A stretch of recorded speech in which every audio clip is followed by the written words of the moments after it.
I don't know how fast the change is going to come, which is interesting because it's been quite slow, just even to get your head around money, modern money, how it works. It's been quite slow for people to sort of. I mean, I know friends who used to say, "Oh, you're still working with that funny money." I'm going, "Yeah, yeah, not as funny as fiat. Thank you very much." Reluctance to engage in conversations about what money is, how it works, why, that the Oxfam report they bring out every year to coincide with the Davos conferences, and they show that the difference between the rich and the poor is growing hugely. There isn't a middle class and these super gazillion billionaires, and everybody else sort of in the dirt. So, what does it take to change that? I mean, I don't think the last century has not been very kind to people. We're kind of back into feudal times, and here in Ireland, everyone's working two jobs. A couple of each working jobs to afford a house and childcare if they can. So it's our standard of living has gone backwards in terms of the stress that we're under and the financial pressures we're under. Yeah. It would have been about maybe 2014, I think. I was at a conference a friend of mine organized in Dublin, and went along to those two Americans talking about it. It went right over my head. It made no impact whatsoever. I thought, oh, that's lovely. I wasn't horrified because it was like the dark web or anything. It made no impact. And it wasn't until I went through my own sort of like personal experiences when like divorce and recession and the banks took my home, and I became a bankrupt by default. I had to, and I started thinking about money at that stage because I'm going, what's happened to my life here? Because prior to all this crazy stuff happening to my life, I didn't really have a parking ticket or a library ticket. I've been a very good citizen wherever I'd lived, and it just was quite shocking how things could unravel. It's like Peter McVerry says that people are only 1 month's paycheck away from being on the street. That's right. And I mean, I didn't actually get on the street. I got pretty close a few times, my children, but it was quite frightening how quickly your world could unravel. And a large part of that was because um, the rules of engagement with regards to money sort of disappeared in the crash in 2008. They just disappeared. And so with my house, I got a cash offer of someone to buy my house for 500,000 euros. The mortgage was 800,000, but I was paying quite happily until then. But the banks refused consent for me to sell the house. And as a result, they repossessed it. Now they sold it a few months later for 160,000. So that makes no sense. Why would a bank do that? Destroyed me in the process. And I get that the banks don't care about people, but you think they care about their finances? No, they'd written it off. And I suddenly thought, whoa, what is money? And around that time, well, actually, a bit later on, I changed the law because bankrupts are not allowed to run for public office. They said that it was an arcane law from the UK, and if you were bankrupt, you were somehow financially less than, you were just less than. So I got a bit cross with that, and I changed the law because I said my constitutional rights were being infringed, and I was perfectly capable of running for public office. And then I ran in the 2014, as you mentioned earlier, European parliamentary elections as an independent against the banks. And I earned 11,500 votes in that election, not enough to get elected, but enough to make a difference. And so I'd been through all this stuff, and I was thinking, why is this happening? This is a bit weird. It makes no sense. My life until then has been very, very coasting along quite happily, I suppose. And then I met Bitcoin properly in 2017, um, through a common friend of ours, and it took me ages to get my head around it again. Because now I started to understand that, what is money? What does it mean? And then, I learned about the gold standard, which doesn't exist anymore, of course, and Bretton Woods. And I learned all these things, Nixon decoupling the dollar from the US dollar, which was the reserve currency of the world de facto. And I started to sort of go, oh, and why is there always growth? Why, all I don't know, my brain sort of went spiraling about what is money. And and then I met Bitcoin again, and I went, oh, this is interesting. And what I loved about Bitcoin and also the technology I may add to as well, like it's the transformational technology that democratizes access to things like finance, but also to supply chains, property, housing, all these things that can be made better with blockchain technology. So that was for me, I went, whoa, this is what I need to do. Yeah, yeah, it really does. Really, once you start looking at it and and that light bulb moment comes on, yeah, in your head, and you start understanding what is money, what's going on, you can start to see a bigger picture of what's really Mm, going on around. yes. Yeah. Yeah. Uh, No, it was, and I think because I had an opportunity I listened to that presentation back in maybe it was 2010. I can't remember. It was maybe 2011, and it didn't make any sense to me because my world, although it had been rocked to an extent, it hadn't been totally rocked, and it wasn't until I was forced to look at things, I suppose. You know, I think it's that old amphibian brain that we have, that or the lizard brain, whatever it's called, that unless you're forced to look at things, you often don't. It's easier just to coast along and say, "Oh, that's fine. I'm fine. I'm getting paid every month into my bank account. I'm not going to think about this." And then when something forces you to look at something, then you go, this is a bit weird. How does the world keep on going? And how do we have, quantitative easing, and what is debt? You know, and what do governments do? It's Yeah, sort of it's not that I became a raving anarchist, but I just suddenly thought, oh, that makes no sense whatsoever. very, very true. Yeah. And I think to home in on that a little bit, I think when people start feeling more pain in their Mm, life, yeah. And I don't know what your outlook on as what's actually coming. A lot of people like that have done their homework on Bitcoin and are looking more at the macro world can see 2008 come back around again, you know, mm. sooner It, it rather than later.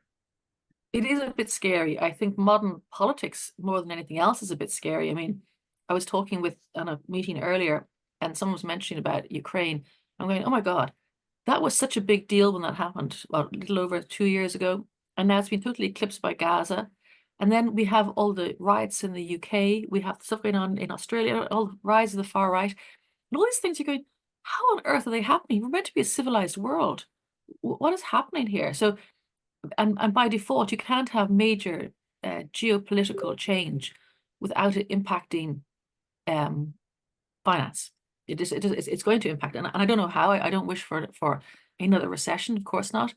But I do know that there's a lot of people who are still in Ireland who are living in houses who are hanging on by their fingernails because they overbought. They were given too much money by the banks at the time. They're hanging on there, and now a lot of them. There was a report on the radio today. A lot of pensioners, so they haven't paid off their mortgage. They probably a lot of them could be on interest only because they had money to pay the interest. But now, as they're coming up to, their old age, as in they're going to stop working, their pension's not going to cover the interest, and they haven't paid off all of the capital. So that focuses the mind, and not in a good way. So I don't know. I'd be very worried. I'd be very worried for a lot of people now. Yeah, yeah, definitely, yeah. And the circle is coming around full circle again. Yeah, because Mhm. if anybody's looked at this, that we've always more or less having a recession every 12 to 15 years. Mm. Now, last year was the 15th year, but and when those banks went down in America last year, it was they were propped up basically to stop the contagion of it just spiraling out of control. But all those problems are still there, Yeah, and they're coming yeah, to Europe as well. yeah. So it was quite shocking though. I heard. I think it was on. It was one of the main stations. But again, this report about there's a whole bunch of people reaching retirement age who are absolutely screwed. And a lot of them, conversely, they have to maybe go and live with their children then. So you're an OAP and you want to retire and you're stuck because these things didn't get fixed since the last recession, and there are a lot of people who are in a lot of pain. And how do you magic up, the money to buy your house? How do you do that? I don't know. It's very frightening. Yeah, yeah, yeah, yeah. No, yeah, there's some interesting things coming, all right. Well, Mm. hopefully maybe people can do a bit of research themselves and go down the route that we went down and learn Yeah. about money, educate yourself. Yeah. And there is solutions out there. I believe there is. And every problem there's a solution to it. Yeah. But as a co-founder and journalist at Block Leaders, yeah, and a freelance for various notable publications, how do you see the role of journalism in the blockchain space? And what are your biggest challenges do you think do you face? Ah. Well, do you know what's interesting? Again, I was talking about it earlier today. As a journalist who I totally believe in the space, and I'm technology led, but also finance would be another issue for me too as well. It was definitely the technology that really excites me, but it is very difficult. I mean, I did fintech for like 30 odd years, and when I got into blockchain and cryptocurrencies and Bitcoin in particular, it really hurt my brain. It's not simple, and you think that someone like myself that has been writing about tech for 30 odd years and learning about tech and working for tech companies and understanding the finance would find it, fairly seamless, but it's actually it's not simple at all. So I think I've got two roles to do. First one is, as a journalist, I have to try and explain these things in English as best as I can to make it accessible for people who haven't come from my background, who haven't got a clue. Now, perhaps sometimes not having too much knowledge is a good thing. You just go straight to the point and it's grand. But I suspect more often than not, it's not a good thing because it's hard to understand. And plus, there's a lot of guff out there, a lot of people doing sort of scaremongering. And I mean, it kills me. People say, "Oh, cryptocurrencies," and that's the broad thing, whatever, or Bitcoin, whatever. There's so much, money laundering going on there, and criminals and all the rest of it. There's more criminality happening in the dollar, in the fiats. There's a gazillion times more. And the FinCEN, which is the American reporting body on criminal activity with finance, they say it too. It's black and white. You have the corruption and the anti-money and the money laundering and all the criminality is up here. And crypto is just you barely see it in my fingernail. You barely see it. And it's just like bizarre. And even like Senator Elizabeth Warren, who's gone very anti-crypto recently, she used to be anti-banks and pro. She sort of came from a quite a wealthy background, but seemed to be sort of pro little person. And now she's saying, "Oh, we have to, ban Bitcoin because criminals are using it." Now she's a smart woman, but you're not going to look at the FinCEN reports that points out that the criminality is happening with ordinary money a gazillion times more. So that's one of my jobs, is to educate and try and explain, and because it is complex. Uh, and also I think, as being as a woman, I think it's important that I show, and I'm a woman of a certain age, that I keep even saying, if I'm interested in it, it can't be that scary. I'm not a drug smuggling, I don't know, cigar smoking criminal living in South America. I'm very much an average mum living in Arklow, in County Wicklow. You don't get much more boring than that. Although, sorry, Arklow is beautiful, but it's so I try to use who I am as well to say, listen, guys, come on in. I mean, this has saved me. I mean, I've had more work in this space especially in the last 7 years. I've had more work and worked other projects, and I got myself back on my feet again because the rest of the world had written me off as like a has been. And women, when they get old, they don't get knowledgeable; they become invisible. And in the last 7 years, I've certainly got my voice. So, anyway, sorry, going back, sorry, that's me being selfish about me. But my role is to educate, communicate, simplify, and yeah, and non-stop talk about it. Be Yeah. an Yeah. enthusiast. And that's the thing about learning about Bitcoin and blockchain and all these new technologies. It's a new industry coming. There's Mm, huge opportunities out there for people. Yeah. Like how many, let's just say, accountants do we know? How many doctors are out there? How many dentists are out there? Yeah. But mm, there's not many people learning about, say, Bitcoin and the blockchain and all this new technology. So that's why I encourage anybody out there, any even young people and even older people, mm, start learning about this. Yeah. If anything, it's going to change your whole mindset. yeah, Yeah. About what is yeah, money and what's going on in the world. Yeah. And then try and learn a bit more and try and build up a career in this new industry because it's wide mm. open. It's only starting. I know people, when I give talks before, people say, "Oh, how do I get into it? You're a journalist." I go, "What do you do? You're an accountant, you're a doctor, a lawyer." Blockchain companies need these people. These skill sets are still needed in this industry. And if you have an interest, and often what I say to people in terms of advice, especially young people, but even if people who've got spare time, volunteer for the projects, volunteer to go to conferences. They will take volunteers in lieu of spending money. So it means that you might be watching the talks from the back of the hall where you're opening the door for people, whatever, but you're there for free, so you can learn a huge amount. And it's just go and start listening, learning, opening a wallet, maybe trying to buy some Bitcoin. It's kind of scary. It is scary, and it is getting easier. There are some exchanges, for example, make it easier. They're not necessarily the best, as in, you want to have your own wallet, but like something like Coinbase is quite easy to use. That has an easy interface. It looks kind of familiar, because I mean, I'm not a trader, so I'm not giving anybody financial advice.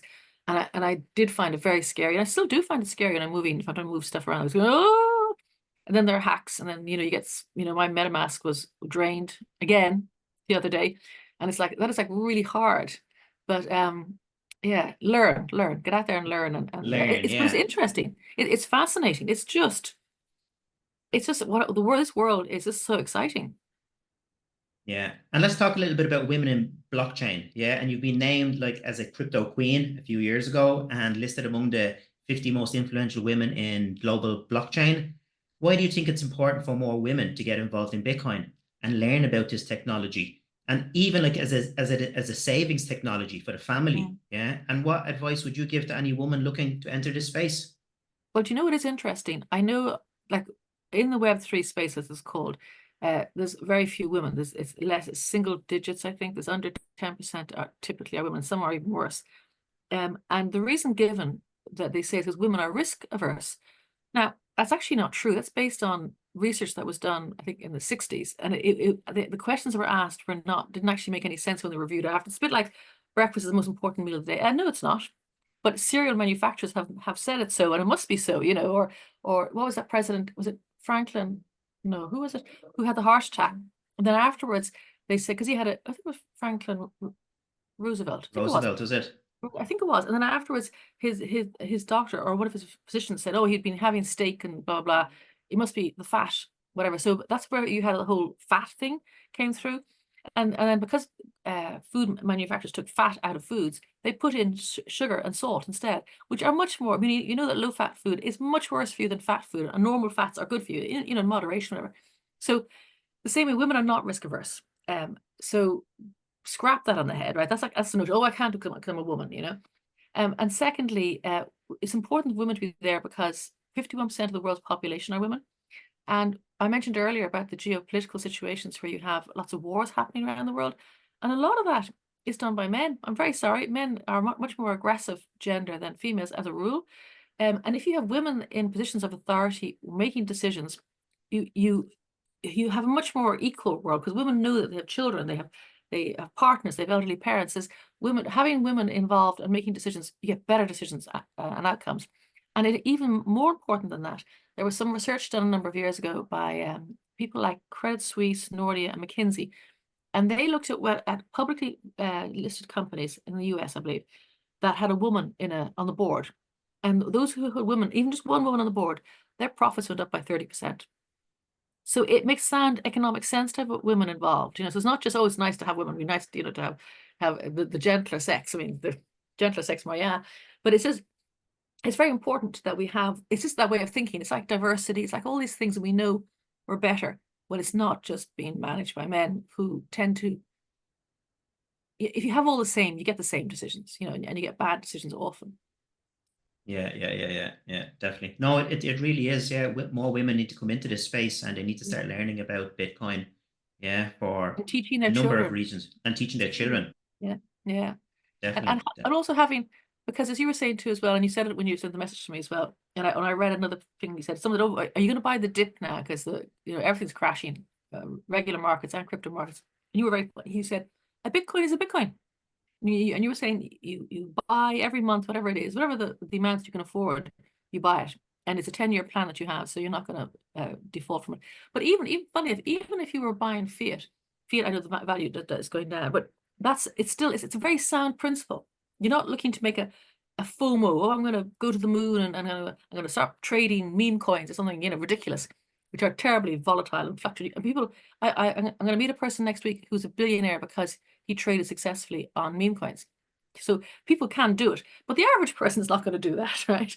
So, but so your idea being, which is, and also when you look at the growth of Bitcoin as an asset over other assets over the last, how old is it now? Is it 11 years, 12 years? 15 years now. 15, oh my God, 15 years. Sorry, out of touch. Its growth, it's outperformed most other things. Even Nvidia has gone backwards recently. So it's you see that long-term trajectory, it is going up all the time. And if you believe in what the technology is, which I do, but even if you didn't particularly, I mean, when people invest in Apple, do they really know what Apple does? I mean, the people, oh, I know what I'm investing in. It's a lot of, who are they studying the annual report? Are they looking at the financial figures? I don't think so. They're looking at their phone in their hand, going, "Oh yeah, Apple's great. I'll invest in that." So people get very funny. Oh, you don't need to understand it. And again, maybe just put aside that which you can afford not to miss. So don't deprive the children of food, perhaps. But if you have an extra 100 here or 500 there, put it away.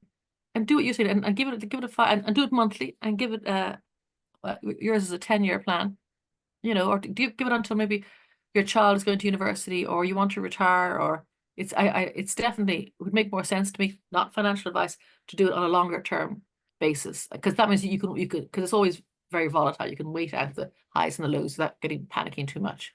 Yeah, And yeah, yeah. even, I'm sorry, just interrupt. If you have lows in the future, they're still going to be higher than the highs now. Do you know what I mean? It's so it's in so much you can say it's guaranteed, not financial advice. Yeah. The way to look at Bitcoin, I think anyway, you have to look at it and make a plan for a minimum of 4 years. That's Mm, it. Yeah. yeah. And just put in your strategy, work out your finances, see what you can save every 2 weeks, and Mm, just do it. It's like what we were yeah. taught when we were younger. Yeah. We were taught to work hard. Yeah. Yeah. And put our money in the bank. It's the Yeah. same thing. Just put it into Bitcoin. Yeah. Your Yeah. savings. It's a saving strategy. And you'll be very, very surprised about where you'll actually be in 4 years' time if you just Yeah. stick to that plan. Yeah. Yeah. Regarding blockchain, okay, the future of blockchain, from your perspective, what do you think are the most promising developments in blockchain technology right now? And regarding Bitcoin as well, where can you see the industry going in the next 5 years or so? Well, I've recently started doing some work with Secret Network Foundation, and Secret was the first protocol to have privacy preserving smart contracts. So it's not like people think of privacy and well, they think of coins like Monero and stuff like that. But if you think about confidential computing, why this is very exciting, I think, and this is why I'm a roundabout way of answering your question, is that blockchain we know is transparent, it's immutable, wonderful. But it does mean then if you have all these public blockchains, if you're going to put your business on the blockchain, if you're a business, you don't want to live in a glass house. So the lack of confidentiality is a real issue, because medical records should not be shared by everybody. Your saving patterns should not be shared with anybody. I mean, the bank is, but not anybody else who's not providing you that service, if that's the case. So I actually think this is really interesting, this confidential computing, because it means that then businesses can say, "Oh, I can use this technology, and I can use all the good things about the transparency in places where you want it, immutability, so you don't have double spend with your finance and that, but it's also confidential. If you can shield, like if it's a medical record, if you're going to change your insurance, medical insurance, you only give them the information that they need to know. You don't give them all your details, because the doctor knows that, but not your insurer. So I think that could be a bit of a game changer. It's becoming more aware, because brands don't want to come in here because they don't want to be on the public blockchains or make you mislead. So that'll be very interesting. And the second thing then is, as you were saying about Bitcoin itself, as in the original of the species. I mean, the other coins, I like them too. I'm not a total anti the other coins, whatever, because they often have purpose and utility in the projects where they're working. But the nice thing about Bitcoin is that nobody owns it. It's totally decentralized. And it can, someone said yes, but how can someone just change the maths? I said, no, you can't change the maths. It's defined by maths, it's safe by maths. Nobody can change it. And I mean, if you think somebody could have hacked Bitcoin or changed it, they would have by now. And people talk about the hacks. The hacks are on wallets or on exchanges, like my MetaMask being drained there. But it's no, it's an amazing to think that you have an asset, a digital asset that is secure as houses, secure. So Yeah. it's an amazing thing. And of course, it was built. Blockchain was invented, I think, in the 90s, the technology, but the Bitcoin was launched in 2008, stroke nine, as a result of the crash. Satoshi, he or she or persons unknown went, this is not good. And it's amazing to think that a human invention could be so powerful. And as you said, 15 years, not 11, as I thought, 15 years to have made such a difference already, and has the opportunity to make a bigger difference again to people who would like to look at it and work on it and maybe save on it. Yeah, yeah. And we can see now all the industries that are coming in. Yeah. The asset management firms are coming in, the Bitcoin spot ETF that was launched this year in America. There's different ETFs in Hong Kong. There's 3 ETFs after being launched. So institutions are starting to look at it now. Yeah. Smart money is starting to, Yeah. traditionally, instead of being over here, they're starting to veer over here now. And they're doing all their calculations. I think tomorrow, JP Morgan is releasing 15,000 advisors that they have to start talking to people about Bitcoin. Oh, Jamie Dimon is allowing that, is he? Hilarious. That's going to be a big one, all right. Mm. Yeah.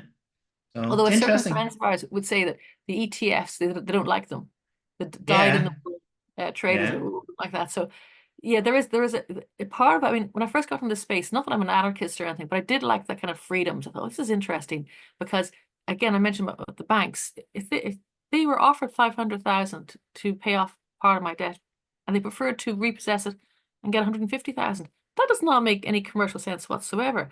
So when I joined this space, it was definitely, I was thinking, oh, I'll suck it to the man. You know what I mean? The banks can't get away with it. And I know people run banks, but some of the decisions made are very wrong, and they just do it because they can. This doesn't make any sense.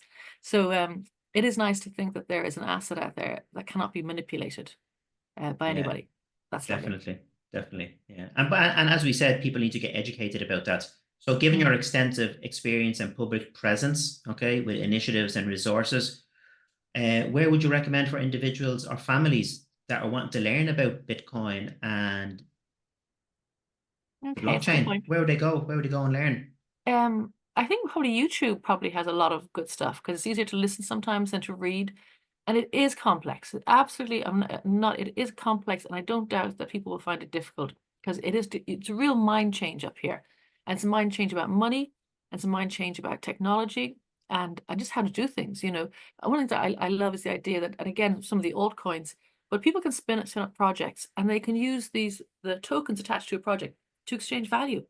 That's mad, isn't it? That you can because you love something. Maybe you're supporting a local football club, and you can create this form of token that you can actually exchange value with other people in the community, and that's mad because that's like what people love doing. They can create value. Like, that's different from Bitcoin, I know, because Bitcoin is not controlled or created by anybody. It's just there. But it's quite exciting to think that there are projects out there that are run not just for pure commerce. You know, they're run for love, and that kind of it makes me smile. Yeah. So, and YouTube, you're correct. Oh, Yeah, sorry, I beg your pardon. Sorry, it's where to look? huge. Sorry, I beg your pardon. Sorry, I got excited there. Yes, YouTube definitely. Go to events. That's actually the best thing. There's loads of meetups. Get onto Eventbrite or meetups in your area. If there's a lot of conferences all over the world, there's a gazillion conferences going on. Now, some of them are expensive, but also you can volunteer sometimes. And if you can't get to the conference, go to the side events and just go to places where people are talking. Actually, that would be my best advice. Is go to places where people are talking and you can ask them questions. Like, and also nobody in this space thinks that they're stupid questions because we all had these questions when we first came in here. So if you said, well, what exactly does that mean? Someone will tell you. They'll take the time to tell you. So meet people and talk to them and just listen. I think just listen with an open eyes, Yeah, yeah. open And ears. if you're in Ireland, yeah, we just had the Bitcoin event in Ireland that was in Dublin. Yeah, we had it. You were there. Yeah, You done a keynote at it, and it was very very enjoyable. You brought a lot of it was it humor was it to it. it was a lovely conference. And you know what was really nice was a lot of women in the audience, Yeah, all yeah, coming to learn. A lot of newbies there, but it was a very friendly conference. I thought it was really enjoyable. I recommend anybody to come. Go next year. yeah. Next year, next May, people can go to it. Yeah, very good. Yeah. So on a global perspective, yeah, you've keynoted and chaired different events around worldwide. How do the perspectives and adoption rates of Bitcoin and blockchain, how is it evolving in various Well, regions? do you know what's interesting? I interviewed Peter McCormack of What Bitcoin Did fame, plus also the owner of Real Bedford in the UK, the football club. And I was talking to him, and as he pointed out, where money is hard, as in it's either there's huge inflation, it's hard got, there's whatever. The uptake of Bitcoin is huge. Not by because Bitcoin, you might think that Bitcoin is volatile. It's not as volatile as I don't know, the Venezuelan dollar, whatever they use there. So where cash is hard, where money's hard, it's great adoption. The harder thing is in the more settled areas, it's seen more as a speculative tool rather than something that people will actually use. So adoption is slower, and it tends to be people who, well, up until now, it's been a lot of bros doing it and people just who cotton on. But maybe, that's my only downside. I think there's a lot of young men, it's dreadful stereotyping, but they're all like, oh, I invested in Bitcoin back. And I'm going, yeah, yeah. Well, maybe some of us were raising a family or fighting banks or, running for things that I didn't have time to, I didn't kind of missed it. It's not. So anyway, I think it's now it's good because there's more understanding of what's happening. And in certain areas where money is hard, as I say, adoption is very strong. Western countries, people are starting to think about it now. And as you said, I think because of the institutions going in there, good, bad, or indifferent, people say, oh, well, if the institutions are in there, it can't be, pure drug money. Yeah, because it's not though. That's the whole thing. There's been a lot of misinformation being put out there about Bitcoin and the blockchain because maybe the powers that be don't want people to really learn about this. Of course not, because it's Yeah, change and it's it, freedom. So it's yeah, no, of course not. They want you reliant on government jobs and government money, and yeah, and they don't necessarily want to be held accountable. That's the other thing too. It's not. I'm not anti-government, but I'd like government to be accountable, and oftentimes it's not. And this type of technology and currency would make governments accountable. yeah, yeah, definitely. So let's talk a little bit about the future of money. Yeah, Mm. there's a lot of talk out there about CBDCs, central bank digital currency. Yeah, have you looked much into that? And what's your take on that? I'm not a big fan. I'm not a big fan because it's programmable money. And if it's CBDCs, it's centrally controlled. And the problem again, it's no more than having fiat, but it's worse because government can actually stop your money. Yeah, I know that was in Cyprus, they gave everybody haircuts during that banking crisis there. But with programmable money, if we hear the stories in China, where if you use the yuan Yeah, that the yuan, yeah, the digital yuan. so if you don't behave the way they want you to, they can cut that down, or they can force you to only spend it in certain shops. Like you can't just spend it on takeaways. You must spend it in the greengrocers, or or if you drink too much, your child won't go to university. And a lot of the things I think they're just controlling. It's not really in the interest of keeping people healthy. So no, it'll be handy in terms of like during the COVID and the pandemic, would have been handy to give everybody a UBI, very simple into their wallet. So that would have been a handy delivery mechanism. But as a thing going forward, no, it's the pot get into the hands of the wrong people. And you might say, oh, should we live in a very, the Western world is all very stable. I don't think so. I think the last year or so has proven that some really weird things can happen when you think you live in a stable country. And I mean, we had our riots in November, which were horrendous. And then look at the UK now. That's kind of a bit scary. I mean, maybe Yeah, hopefully it'll be bad. But it's just you can't be guaranteed, you know, that governments are going to stay. Or look at the US, where women's reproduction rights have been totally eroded. Like that's scary. How could the US have literally rode back the Wade versus Roe? Phenomenal. So yeah, strange things can happen. So I'm not yeah. really in favor of giving government more power. And it's the thing, the government might be okay now, but in 3 or 4 Yeah. years' time, we could have a change of government, and then Yeah. they could start messing around. And that Yeah. system is already implemented and it's there, and everybody's in the CBDC already. And Yeah. it's just a matter of them just tweaking the programming. Turning off the And taps. and that's Yeah. what Oh, it is. And I know oh, a lot of people don't understand this and they're so used to using fiat currency, but most people don't even know that it's fiat currency, first of mm, all. You know what I mean? And a lot of people can't see this change coming, but it yeah. is coming, Jillian. Yeah. Mm. Oh, totally. And I don't know how fast the change is going to come, which is interesting because it's been quite slow, just even to get your head around money, modern money, how it works. It's been quite slow for people to sort of. I mean, I know friends used to say, "Oh, he's still working with that funny money." I'm going, "Yeah, yeah, not as funny as fiat, thank you very much." But there's this reluctance to engage in conversations about what money is, how it works, why, that the is it the Oxfam report they bring out every year to coincide with the Davos conferences, and they show that the difference between the rich and the poor is growing hugely. There isn't a middle class anymore. There's like these super gazillion billionaires, and then everybody else sort of in the dirt. So what does it take to change that? I mean, I don't the last century has not been very kind to people. We're kind of back into feudal times again. And here in Ireland, everyone's working two jobs, a couple of each working jobs to afford a house and childcare if they can, So it's our standard of living has gone backwards in terms of the stress that we're under and the financial pressures we're under. Yeah, definitely, yeah. So people need to really learn about this and understand, you know what I mean, and learn, and then put a plan in place to protect themselves, Yeah. basically. Yeah. Let's talk a Yes. little bit about market trends. Yeah, what's been going on the last couple of days, or maybe even the last. Well, Yeah. it's been So a the, universe crashing in the market, but it's also been the stock exchange. It's not just crypto. Although I yeah, did read someplace today that meme coins are bouncing back. So invest in yeah, meme coins. So and I'm not quite sure why. I don't understand. I just and I think when you see well, I don't have stocks and shares. So with stocks and shares crash, it doesn't really impact me. I have very little crypto. My MetaMask has been drained there last month and put the end to that. But I don't really look at the price because whatever little I have some on Revolut, which is hardly crypto friendly, whatever. But I just leave it there and I say, right, leave it there and just don't look at the price because mhm, fortunately I'm not reliant on it to pay for my groceries. yeah, yeah, yeah. Well, there was a number of factors that reason Oh, why good. it's Tim. You know what I mean? First of all, last week the Japanese yen as well was devalued against the dollar, and then Yes, yes. Warren Buffett went and sold 50% of his Apple shares, I did and read that that. Yes. Yeah. rose a few eyebrows.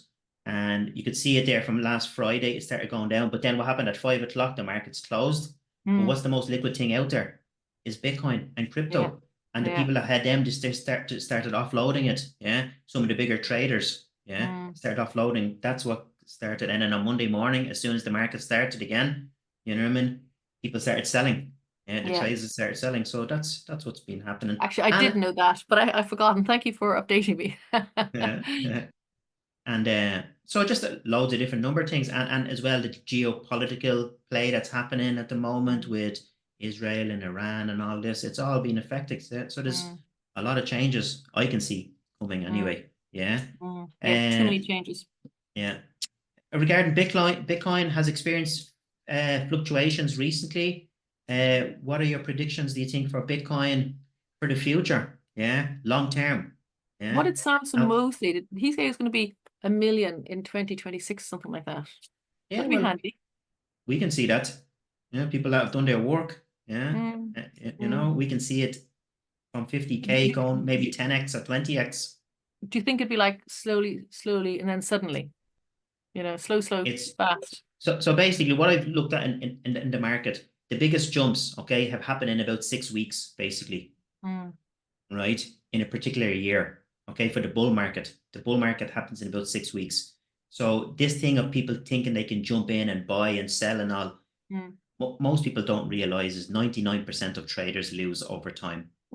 Yeah. Only Yeah. 1% are winning. Mm, Yeah. So it's going to happen so fast, so quick. Yeah. And like even the other day, it went down to 50K in a matter of hours, mm. basically. So you can't put your money onto the exchange and have the money. You know what I mean? If you see the Yeah. price dropping, you can't transfer the money onto the exchange. You know what I mean? To try and catch that drop, you need to either have it there or Mm. already have bought. Yeah, it's not. I agree with you. That's why I'm not a trader. But I wouldn't have the nerve for it. But also, as you say, traders don't win at the end of the They day. don't. They don't. The only traders that are winning are people that are actually selling courses. Mm, That's it. yeah, Most traders don't win. yeah. Yeah. Yeah. But long term, anyway, for yourself on Bitcoin and everything, you think it's Oh, the future I'm anyway? yeah, no, I'm banking on Bitcoin, as they say. I think it'll work, and I have a very, very, very, very, very tiny amount. But if I give it 10 years, Hmm? you know, It's gonna be enough. yeah, It will yeah, be. Yeah, definitely. Yeah, that's what they say. You know what I mean? Point one of a Bitcoin could set you up in the future. mm, No? Yeah. yeah. So just keep on stacking that, though, stacking that every 2 weeks. Buy a little bit more. Yeah. I promise I will. I get sidetracked, but I will. Regulatory changes. Okay, what's your Mm, outlook on that? There's been some regulatory changes and discussions recently, even regarding Bitcoin in the last couple of months. Uh, Bitcoin 24 happened in Nashville there last mm, week in America. Two presidential candidates were at it. Yeah. yeah. RFK and Trump. Yeah, they're all talking about Bitcoin now. What do you think? What can you see about the changes coming and Well, how it's going to impact the market, particularly in Europe? I don't think, well, I suppose Europe is covered by MiCA, and at least there's a set of rules there. But mind you, interestingly enough, I didn't realize that I was in away there, and I think it was the end of April or May, because Tether doesn't actually fit in with the rules for MiCA. Technically, it would be illegal for Europeans to hold it because they don't have bank accounts and they don't have transparency. Although it posted huge profits there recently, so it is a problem. I was speaking with who was I was interviewing somebody. The problem is the regulation. It's apples and oranges. So even when they kind of do understand it, they don't. And it's still, I mean, I know I did some work earlier this year with the FCA and interviewing them in different lobby groups. But to be a member of the FCA in the UK, you have to not you have to you can't hold crypto. And as a result, people who work in that department or work in that area have never held crypto. And they're very anti-crypto. And like they did a thing recently where they put Bitcoin and all cryptocurrencies together in the same basket in terms of how they were trying to regulate it. And that makes no sense either, because Bitcoin is a very different animal from centralized tokens. You know, it's very, very different. So there's no way that they should be in the same regulatory framework. So I think it's going to take a while before, if I mean, the regulators have not got their heads around it. They're not thinking in crypto terms, and they're not recognizing it's much easier to start from scratch with rules than try to force. And by the way, like things like the Howey rule of that was from the 30s. That's so arcane. Do you know what I mean? Like, I think you can use a Howey argument to see whether or not a token is a security or not from the 30s. So it's problematic, I think, because they're not thinking that it's a very different asset, and we need to figure out how to work with it differently. They're just not thinking that, and that's lazy thinking. Yeah, yeah, definitely. Yeah, there is a lot of work that has to be done, and the the unfortunate thing, things might be rushed through. Yeah, that Mm. cause more harm. Yeah, Yes. Yeah. and we can see, as you mentioned earlier on, with some senators in America that pushing for like they're totally anti-crypto, but and Mm. anti-Bitcoin. But this is the future. It's the future of everything. Yeah, and people need to just start understanding it and learning it. Basically, yeah. Yeah. Yeah. It's lazy. Lazy. It's lazy. It's not. And people have, and it's a bit strange why people would have such strong emotions over it, as opposed to saying, okay, let's be scientific here. Let's figure out how do we make this work? Because I know if you're an enthusiast, you get enthusiastic, but it's you need some very scientific, logical thinking people to think how do we make sure we regulate this in a fair way that takes into account that it's crypto and it's not a digital asset, and it's a modern asset. Yeah, yeah. And to be honest, they probably need to bring people in that have been involved Oh, in totally, totally. with Bitcoin Mm, for the last couple of years, because they can't figure it out themselves. If they try no, and figure no. it out themselves, they're gonna make a pains of it. Yeah, I totally agree. Totally agree. Yeah. Okay. On a personal level, how has your involvement in Bitcoin and blockchain shaped your life and your career Oh, in it's totally development? transformed it. Because when I jumped in 2017, wow, this is fascinating. And I love the technology, the democratization, the just the it's just this is amazing. This is how the world should run, and the thinking, which is really good thinking, and a lot of the projects in this space. As a result, I've traveled all around the world, going to conferences, meeting people, talk, and I do find like I used to go to conferences before, fintech ones, but they're quite staid. But crypto conferences are really jolly, and people have become friends very quickly. It's a very friendly atmosphere. So I really enjoy that aspect of it. I meet people, and within a very short space of time, I become friendly, and that's lovely. That's really very, very, very nice. So it's changed my life for the better. I've seen some amazing countries. I'm going to Toronto next week to go to a conference, and I haven't been to Canada before, so I'm looking forward to that. And oh no, I'm so happy. And it's just it hurts my brain. That's all I'll say. It hurts. There's so much innovation going on here. It just hurts my brain. It's desperate, but really interesting. Amazing, amazing. Well, Jillian, thanks for your time. And if anybody's trying to get in touch with you, or they want to talk to you or interview you, or if they want to reach out to you about some of the projects you're working on, how would they get in touch with you? LinkedIn is the best one. So Jillian Godsil, LinkedIn or Twitter, but LinkedIn is better. And come and say hello there and ask questions. And very happy to chat to anybody on LinkedIn. It's the best place. Perfect. So we'll put the links in the description below. And if anybody wants to get in touch, please do. And Brilliant. Jillian, thank you for your time. And hopefully we will meet again and we'll see you next year at the Bitcoin Ireland conference in May. Definitely. Definitely. I'm booked. I'm booked. Thank you very much. Thank you for your time. Thank you. Thank you. Thanks a lot.